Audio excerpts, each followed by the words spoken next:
बड़े प्यार से कहेंगे, हो सदगुरु बाबा बूटा जी महाराज की जय।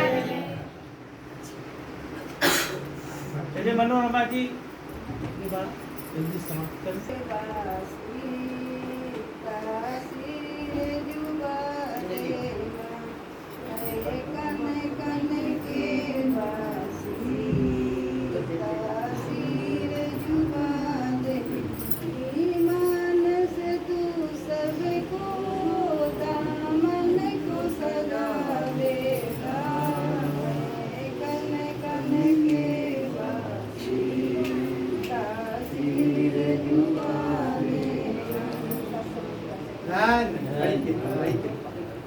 संगत जी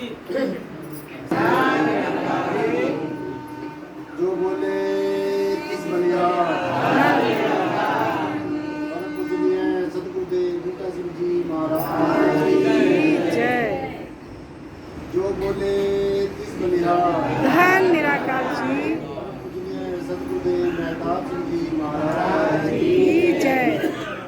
जो बोले किस बलिया धन निराकार जी पूजनीय सतगुरुदेव लक्ष्मण सिंह जी महाराज की जय। जो बोले किस बलिया धन निराकार जी सतगुरुदेव प्रीतमनाथ जी महाराज की जय। जो बोले किस बलिया धन निराकार जी सर्व संत समाज की जय। प्यार और सत्कार के स्वामी ज्ञानानंद जी महाराज की जय। आदि गुरु नमस्कार निराकार श्री सतगुरु चरण ओत प्रोत परवेश एक अनेक विस्तार रब नमस्कार बूटा चरण घट घट में परवेश धन धन मेरे सतगुरु पूर्ण गुरु मेहताब बार बार कर वंदना नमस्कार हर बार बार बार कर वंदना नमस्कार हर बार। आप नयाते जगत में जग मरता संसार जग कारण को आ गए मेरे पूर्ण गुरु धन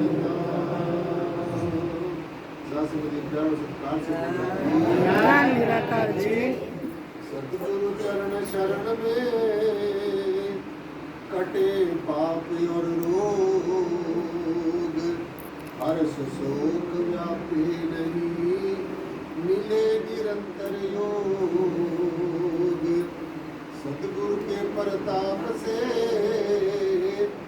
होता आत्मनूर काम क्रोध मद लोभ मोह सब हो चकनाचूर।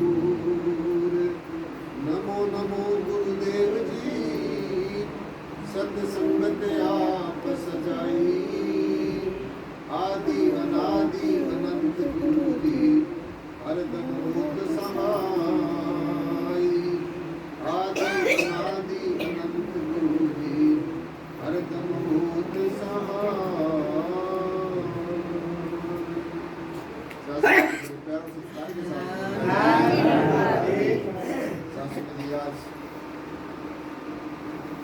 हम सब के लिए बहुत ही खुशी का दिन है और हमारे सबके बड़े अहोभाग्य हैं कि आज हम यहाँ पर बिहार की इस पावन धरा पर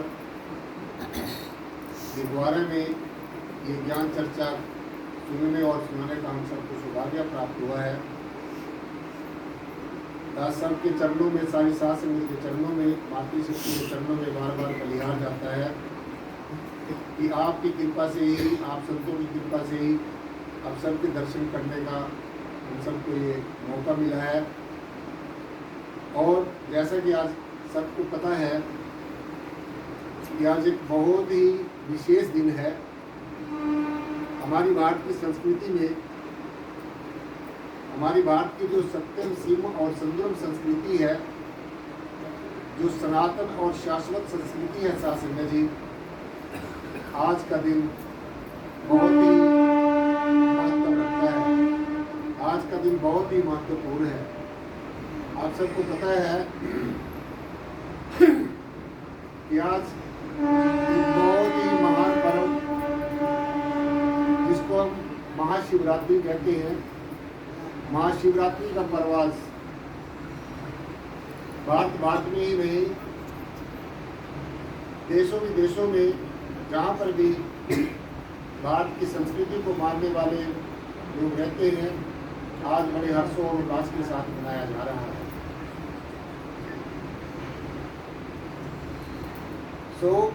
आज हम इसी बात पर चर्चा करेंगे कि महाशिवरात्रि हम क्यों मनाते हैं, महाशिवरात्रि का क्या मतलब होता है। तो आपने ऐसे ही शांतिप्रिय ढंग से पूरी तवज्जो के साथ आज की ज्ञान चर्चा पर विशेष ध्यान देना है। ये जो भारत की धरा है, भारत की जो भूमि है, इसके ऊपर अनेकों संत महापुरुष पहले भी आते रहे, अब भी हैं और आगे भी आते रहेंगे। ये जो भूमि है कभी भी संतों से खाली नहीं रहती। हर एक युग में हर एक सब्जेक्ट पढ़ाने के लिए, हर एक विषय पढ़ाने के लिए इस धरा के ऊपर संतों का अवतरण होता रहता है।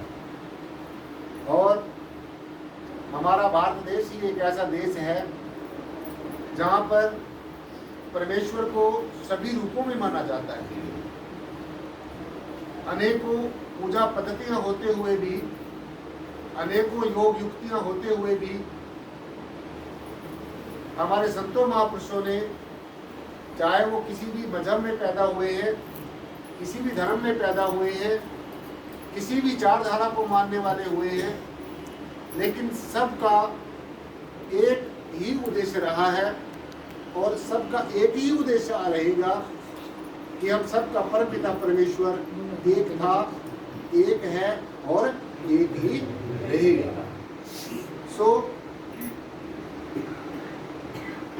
वैसे तो हर एक महीने में शिवरात्रि आती है। हर एक महीने में शिवरात्रि, जो महीने की चतुर्दशी होती है, उसको शिवरात्रि का पर्व मनाया जाता है। हर एक महीने में आती है। 12 के 12 जो महीने होते हैं, 12 के 12 महीनों में एक दिन शिवरात्रि जरूर आती है। लेकिन वो जो शिवरात्रि होती है उसको हम शिवरात्रि कहते हैं।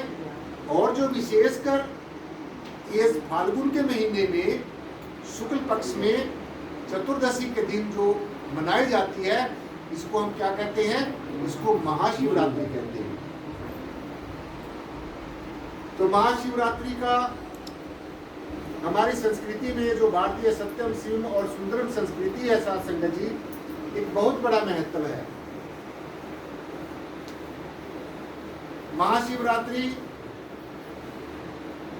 जो देवों का देव महादेव, जैसे सभी देवों के नाम के आगे देव लिखा जाता है, लेकिन जो देव आदि देव है उसके आगे महादेव लिखा जाता है। तो आज जो शिवरात्रि है, इसके पीछे कई धारणाएं हैं। सबसे श्रेष्ठ धारणा यह है कि जो देवादिदेव भगवान शिव हैं, आज शिव का और शक्ति का मिलन होता है। और अगर हम आध्यात्मिक दृष्टिकोण से समझें तो आज पुरुष का और प्रकृति का मिलन होता है। और अगर हम इसको और भी रिफाइंड तरीके से समझें, आज क्रिएशन और क्रिएटर, रचना और रचना करने वाले का एक मिक होते हैं, एक रूप होते हैं, मेल होता है। और आज ऐसा भी माना जाता है कि भगवान शिव की आज शादी भी होती है, इसीलिए इसको महाशिवरात्रि का मिलन कहा जाता है। तो बहुत धारणाएं इसके पीछे हैं। आप ऐसा समझिए कि जो शिव है, जो शिव शब्द है, शिव शब्द का असली वास्तविक जो अर्थ है वो क्या है। सो ऐसा हमारे ऋषियों मुनियों पीर पैगंबरों और अवतारों ने समय समय के अनुसार जो आए, उन्होंने जनमानस को, हम सबको एक ऐसा संदेश दिया है कि जो शिव शब्द है, शिव शब्द का मतलब होता है एक ऐसी हस्ती, एक ऐसी एग्जिस्टेंस, एक ऐसा है पना जो सबका कल्याण करता है। यानी कि आप सीधा सीधा ऐसे समझे कि शिव शब्द का जो है, जो शाब्दिक अर्थ है, वो एक ऐसी शक्ति जो सबका कल्याण करती है, चाहे वो सुर है चाहे वो असुर है। भगवान शिव ने, जिसको आप ये निराकार कह रहे हैं, परब्रह्म बिल्कुल निराकार कह रहे हैं, इसी को ही दूसरे शब्दों में क्या कहा गया है, इसको शिव कहा गया है।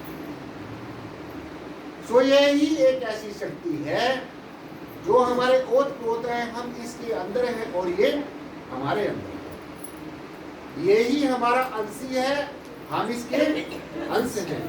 यही हमारा वंशी है, हम इसके वंश हैं।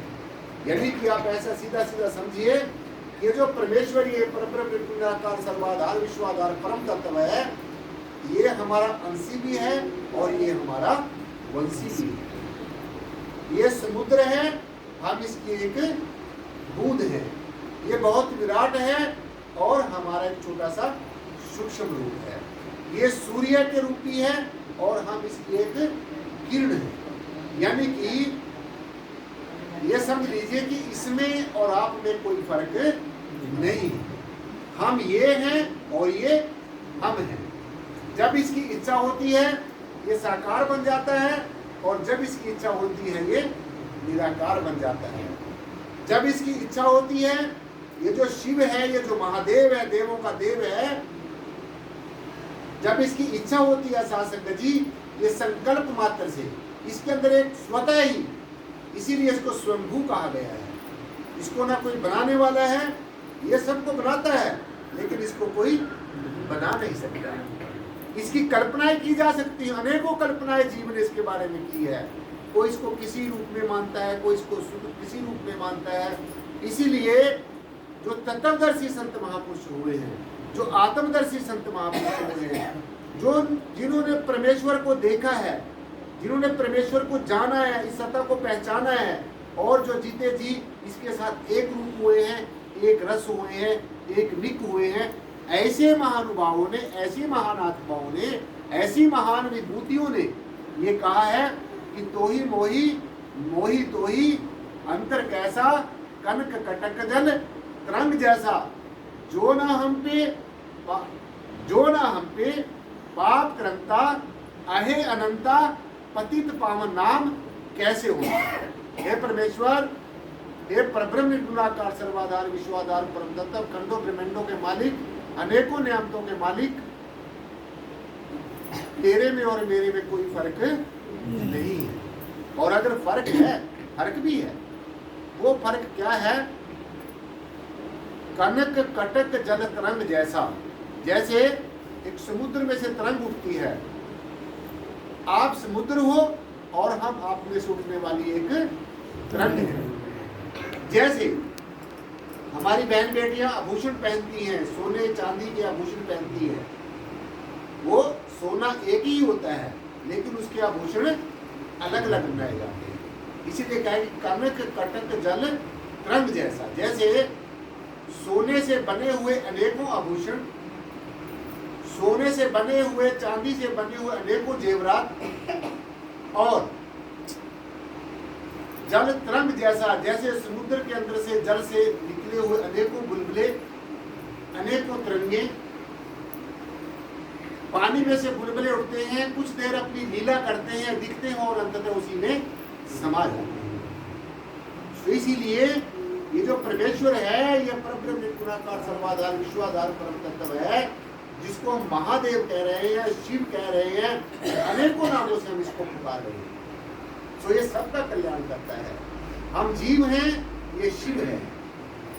हम भूलनहार हैं, हम जीव होते हुए हमारे से अनेकों भूलें होती हैं, कुछ जानकर भी होती हैं, किसी भावों के बस होकर हो जाती है, आवेश के वश होकर हमारे से अनेकों भूलें हो जाती हैं। कोई भी कारण रहा होता है, हम जीव है, अनेकों भूलें हो जाती हैं, लेकिन ये शिव है, ये महादेव है, देवों का देव है, ये बख्शनहार है। जीव भूल करता है तो शिव उसको बख्श देता है, लेकिन ऐसा नहीं करना कि हम भूले करते रहे, ये बख्शता ही रहे। नहीं, एक बार हमारे से भूल हो जाती है तो हमने अपनी भूल से प्रेरणा लेनी चाहिए और हमने ये सोचना चाहिए कि हमने वो भूल दोबारा से ना करने की कोशिश करनी चाहिए। इसलिए हमारे इतिहास में, अगर हम इतिहास के पन्ने पलट कर देखते हैं साथ संगत जी,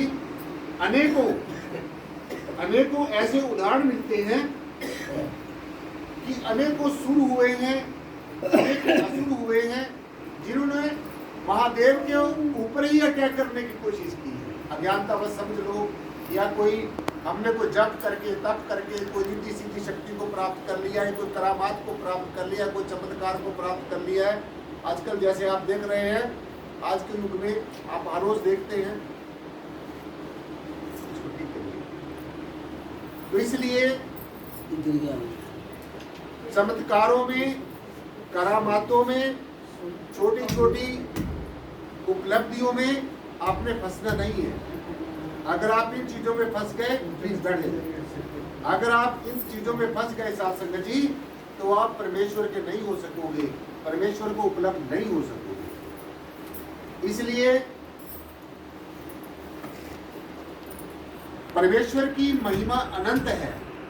इस महादेव की, इस निर्गुण निराकार सर्वाधार विश्वाधार परम तत्व की महिमा अनंत है।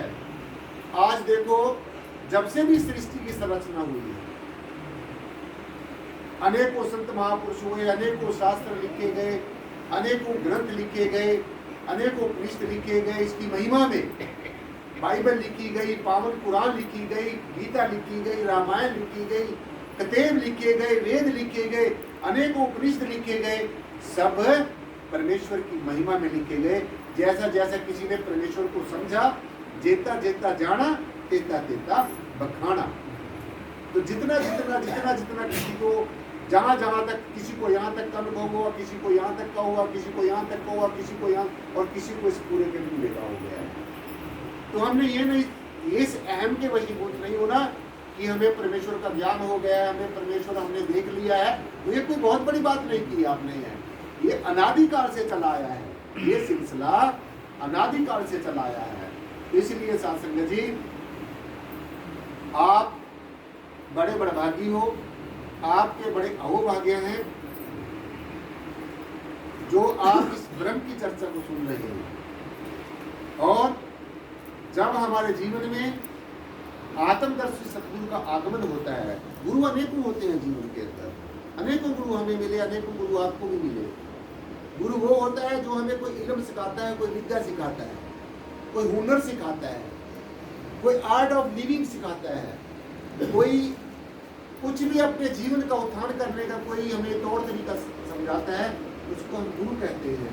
और जो हमें सत्य का बखान कराता है, जो हमें सत्य का दर्शन कराता है, जो हमें सत्य के बारे में समझाता है, जो सत्य का साक्षात्कार कराता है, जो हमें सत्य के बारे में रियलाइजेशन कराता है, बोध कराता है, ऐसी शख्सियत को सद्गुरु कहा जाता है। इसलिए जब हमारे प्रारब्ध कर्म जागृत होते हैं, जब हमारे संचित कर्म जागृत होते हैं, जब हमारे वर्तमान के कर्म जागृत होते हैं, तब जाकर हमारे जीवन में कोई ब्रह्मज्ञानी, आत्मदर्शी, तत्वदर्शी, ब्रह्मवेता सद्गुरु हमारे जीवन में आता है। और ऐसे सद्गुरु का जब हमें सानिध्य प्राप्त हो जाता है, ऐसे सद्गुरु का जब हमें संदेश मिल जाता है, उपदेश मिल जाता है, और वो हमारे ऊपर अप्लाई हो जाता है, तो हमारा जीवन कृत हो जाता है। आप खुद ही महसूस करते हैं। अभी जैसे एक महानुभाव महात्मा जी भी बता रहे थे कि सद्गुरु की शरण में आके हमारा जीवन कैसा, और सद्गुरु की शरण से पहले हमारा जीवन कैसा था। उन्होंने आपको बताया, आपने ध्यान से सुना, मैं उनकी बात बहुत ध्यान से सुन रहा था। उन्होंने कहा कि हमने 40 साल तपस्या की।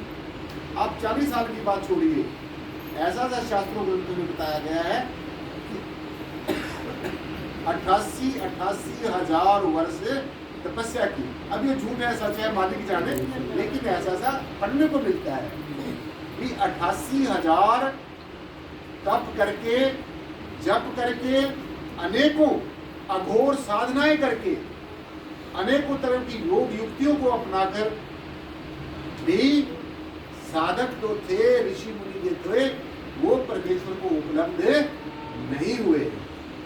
और यही कारण रहा है कि वो अनेकों मंत्रों का जाप करते रहे, अनेकों योग युक्तियों को अपनाते रहे, अनेकों तरह की साधनाएं करते रहे, लेकिन सासंग जी जो ये ब्रह्म की साधना है, जो इस जय श्री प्रियतम निर्गुणाकार सर्वाधार विश्वाधार परम तत्व को जानने की जो युक्ति है, ये सिर्फ और सिर्फ हमें ऐसे संतों महापुरुषों की शरण में आकर मिलती है, ऐसे ब्रह्म ज्ञानी संतों महापुरुषों की शरण में आकर मिलती है सासंग जी, जो परमेश्वर को तत्व से जानता है। इसीलिए कहा है, इसीलिए हमारे संतों महापुरुषों ने कहा है कि जो परमेश्वर को जानने की, पहचानने की और जीते जी एक रूप होने की, एक रस होने की, अपने अंग एहसास करने की, मैं और मेरा पिता हम दोनों एक हैं। भाई almighty God is always with me, मेरा परमपिता परमेश्वर हमेशा मेरे अंग है। मैं परमेश्वर में हूँ और परमेश्वर मेरे में है, क्योंकि मेरा अपना ही स्वरूप है। ये कहीं बाहर जाकर ढूंढने वाली चीज नहीं है। बाहर तो आप संसार में भटक जाएंगे, ये आपका अपना निज स्वरूप है, ये आपका अपना असली परिचय है, ये आपका अपना मूल है, ये आपका अपना आप है, ये आपका अपना स्वयं है। इसलिए स्वयं के द्वारा, स्वयं के अंदर स्वयं को ही जानना है, और जानकर पहचान कर सूरत और शब्द का योग करके, सबसे श्रेष्ठ योग। वैसे तो अध्यात्म में बहुत योग है, बहुत युक्ति है, लेकिन जो सबसे श्रेष्ठ, सबसे उत्तम जो योग है, उसको हम कहते हैं सूरत और शब्द का योग। अपनी सूरत को, अपनी रूह को, अपनी तवज्जो को परमेश्वर के साथ जोड़ना। क्योंकि ये जो रूह है, ये जो आत्मा है, ये जो आत्म तत्व है, ये जो जीवात्मा है, ये जन्म जन्मांतरों से परमेश्वर से बिछड़ी हुई है। इसको अनेकों जोनियों में जाना पड़ा है और अनेकों तरह की जीवन इसको धारण करना पड़ा है। कहीं जन्म भय कीट पतंगा, कहीं जन्म गजनीर कुरंगा, कहीं जन्म सर्प पंखी होयो, कहीं जन्म है वृक्ष जोयो, मिल जगदीश मिलन की बरिया, चिरंकाल से है देही सजरिया। चिरंकाल से, बहुत जन्मों से हम बिछड़े हुए हैं। आज हम यहाँ पर एक दूसरे को के रूबरू हैं, तो साथ संगत जी इसका सारा श्रेय जो है, जो हमारे महात्मा जी नंद किशोर जी बैठे हैं और अपने जो बालेश्वर जी हैं और भी यहाँ की जो साथ संगत से बहनें बैठी हैं, ये आप सब कुछ जाता है कि आपने इतना अच्छा उपराला किया है, इतना अच्छा ये आज का जो क्या कहते हैं आयोजन किया है, हम सब लोगों को आपके दर्शन करने का जो सौभाग्य मिला है। सो ये ऐसे ही मिलता रहे, ऐसे ही परमेश्वर के आगे दातार परमेश्वर पिता के आगे ऐसी अरदास करनी है, सबके लिए प्रेयर करनी है, सबके लिए प्रार्थना करनी है, और कुछ नहीं कर सकते आप परमेश्वर के आगे। इसको आप कोई हुक्म नहीं दे सकते। ये अग्नि से जलता नहीं है, पानी से गलता नहीं है, हवा से उड़ता नहीं है, अस्त्र शस्त्र से कटता नहीं है, ये ना बोलने में आता है, ना ये लिखने में आता है, ना ये सुनने में आता है। आता भी है और आता भी नहीं है, आता भी है और आता भी नहीं है। मुझे तो ऐसा ही लगता है, आपको शायद कुछ और लगता हो, मैं कह नहीं सकता, लेकिन मुझे ऐसा लगता है। इसीलिए कहा गया है कि सब नाम तेरे कोई नाम नहीं तेरा, और सब रूप तेरे कोई रूप नहीं तेरा। ये साकार भी है और निराकार। ये तो इसके अपनी मौज का खेल है, आपने ज्यादा संशय में नहीं पड़ना है। बस इतना ध्यान रखना है, इतनी अपने अंदर थोड़ी सी जो है विचार करके देखना है कि जो ये रचना है, जो क्रिएशन है, जो ये दृष्टिमान जगत है, जो हम अपने चरम नेत्रों से देख रहे हैं, बस ये समय समय के अनुसार बदलता रहता है, इसमें इसका रूपांतरण होता रहता है। और ये जो ब्रह्म है, ये जो परब्रह्म निर्गुणाकार सर्वाधार विश्वाधार परम तत्व है, ये सारे को इसको बदलता रहता है। इसी के बीच में ही बैठा है। बदलने वाला जो बदल रहा है, ये दोनों साथ साथ हैं, साथ साथ। मैं और मेरा पिता, हम दोनों साथ साथ हैं। जैसा मेरा पिता है वैसा ही हूँ। जो मेरा पिता मुझे कहता है मैं आपको कह देता हूँ। ना मेरे आप एहसानमंद हो, ना मैं आपका एहसानमंद हूँ। आप भी आजाद आत्मा हो, हम भी आजाद, हम सब आजाद आत्मा है। हमारे ऊपर किसी तरीके का अंकुश नहीं है, हमारे ऊपर किसी तरीके का प्रतिबंध नहीं है। इसीलिए सब चीजों को छोड़कर, सब चीजों को दरकिनार करके सिर्फ एक को ही जानना है, एक को ही मानना है और एक ही हो जाने का प्रयास करना है। जब ये सूत्र हम अपने जीवन में डाल लेंगे साथ संगत जी, क्योंकि इल्म अनेकों हो सकते हैं, ये भी एक इल्म है, ये भी एक विद्या है, लेकिन इस इल्म के साथ में जब तक अमल नहीं होगा, ध्यान से सुनना है इस बात, इस इल्म के साथ में जब तक अमल नहीं होगा तो मैं समझता हूँ इस बात को, अभी मैं कह सकता हूँ कि ये ज्ञान भी हमारे किसी काम का नहीं है।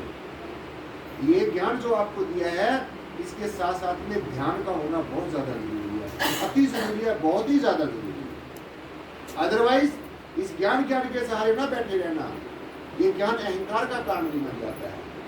इसलिए भगवान जी ने कहा कि ये ज्ञान लेकर तू ज्ञानातीत हो जा, सब भावों से भावातीत हो जा, सब कालों से कालातीत हो जा, तो तब जाकर तू अपने स्वरूप में समा सकेगा। अदरवाइज ये जो भटकन है, ये बाहर की बातों की भटकन ऐसे ही बनी रहेगी। तो इसलिए साथ संगत जी, ज्यादा समय ना लेते हुए आज जो बेनती हमने आपके समक्ष रखी, आपके चरणों में रखी, मुझे पूरी उम्मीद है कि आपने इसको बड़ी तवज्जो के साथ, बड़े ध्यान के साथ सुना है। कल भी सत्संग है, आज तो सिर्फ एक छोटा सा आपने जो आयोजन किया था, कल सबने बढ़ चढ़ कर आना है। आप खुद भी आना है, जितनी बहनें, भाई, नौजवान साथी, बुजुर्ग, प्यारे प्यारे बच्चे यहाँ पे बैठे हैं, सबने आना है। और क्योंकि ये भी एक बहुत बड़ा एक पुण्य है, आपके बहाने से कोई सदमार्ग पर आ जाए तो मैं समझता हूँ इससे बड़ा कोई यज्ञ नहीं है, इससे बड़ा कोई पुण्य नहीं है। कोई भटकी हुई आत्मा, कोई भटका हुआ जीव, आत्मा वैसे कभी नहीं भटकी नहीं है, वैसे क्या देते हैं, ये जीव ही भटकता है। तो कोई भटका हुआ जीव अगर सदमार्ग पर हमारे माध्यम से, आपके माध्यम से अगर आ जाए और इस अमूल्य ज्ञान को, एक प्लीज बच्चों आराम से बैठो, अगर इस अमूल्य ज्ञान को हमारे माध्यम से, आपके माध्यम से, किसी के माध्यम से भी कोई अगर प्राप्त कर ले, तो हम समझते हैं कि उसका जीवन धन्य हो जाएगा। आपका भी, आपको हजारों या हजारों वर्ष तपस्या करने का, आपको एक छोटा सा पुण्य करने का कर्म करने का फल मिल जाएगा।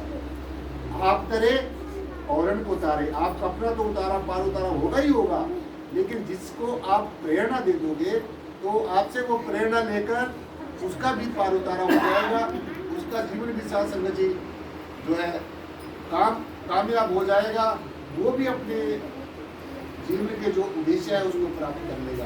तो इसलिए कल सबने, कल की जो धर्म सभा है, कल की जो सत्संग है, ज्ञान चर्चा है, सबने शरीक होना है और आप खुद भी आना है। और सभी को जो भी परमेश्वर को देखने का, परमेश्वर को जानने का, परमात्मा के दर्शन करने का इच्छुक है, उसको भी लेके आना है, क्योंकि ये सब्जेक्ट सिर्फ हमारी क्लास में ही पढ़ाया जाता है।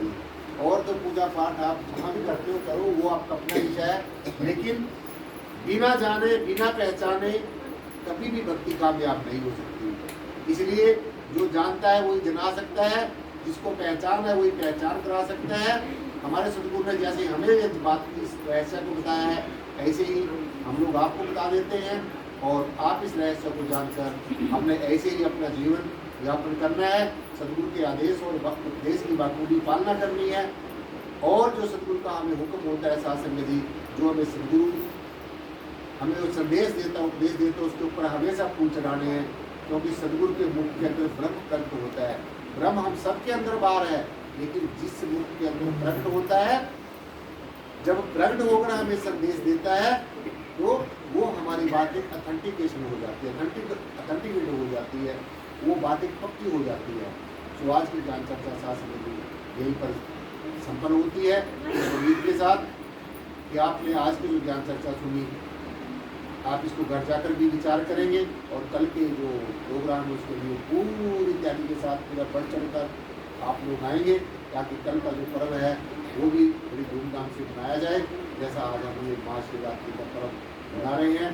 तो अंत में साथ संगत जी, भगवान शिव से जो देवादिदेव भगवान शिव है, ये परब्रह्म सर्वाधार विश्वाधार परम तत्व है। अपने जो सारे हमारे सदगुरु साहबान हैं, धन सदगुरु बाबा बूटा सिंह जी महाराज, धन सदगुरुदेव मेहताब सिंह जी महाराज, धन सदगुरुदेव लक्ष्मण सिंह जी महाराज, और ये जो परमेश्वर परब्रह्म निराकार सर्वाधार विश्वाधार परम तत्व है, इसके आगे यही दास अरदास करेगा शासन जी कि आप सब ऐसे ही सत्संग में आते रहे, हम सब को एक ज्ञान चर्चा सुनने के लिए मिलती रहे। ये सदगुरु ऐसा रहमो कर्म करना, हम सब के ऊपर अपनी दया में रखना, अपना रहमो कर्म करना, अपनी नजर इनायत करना, सो दैट हम आगे आने वाले समय में भी आपकी ऐसे ज्ञान चर्चा करते रहें, ऐसे सुनते रहें। आप हम सब के ऊपर ऐसे अपना दया भरा हाथ रखना, इन्हीं भावनाओं के साथ युक्त होकर, इन्हीं प्रेम की भावनाओं के साथ युक्त होकर अपनी बात को यही विराम देता हूँ। और बोलने में तो त्रुटि होगी उस शासन कभी, उसके लिए बार बार क्षमा का याचक। एक बार सदगुरु भगवान के नाम पर जय हो से जय करा, जिनकी अपार कृपा से आज हमें यहाँ पर ये बिहार में दिगवारे में ये ज्ञान चर्चा सुनने और सुनाने का सौभाग्य प्राप्त हुआ है। सदगुरु भगवान के नाम पे जय हो से जय करा, सबने अपने अपने प्रश्न पवित्र करना है। जो बोले किस बूटा सिंह जी महाराज की जय। जो बोले किस मेहताब सिंह जी महाराज की जय। जो बोले किस निराकार जी लक्ष्मण सिंह जी महाराज की जय। जो बोले किस निराकार जी प्रियतमनाथ जी महाराज की जय। जो बोले किस निराकार जी समाज की जय। शासन जी प्यारो सत्कार के साथ बोलिए स्वामी की जय।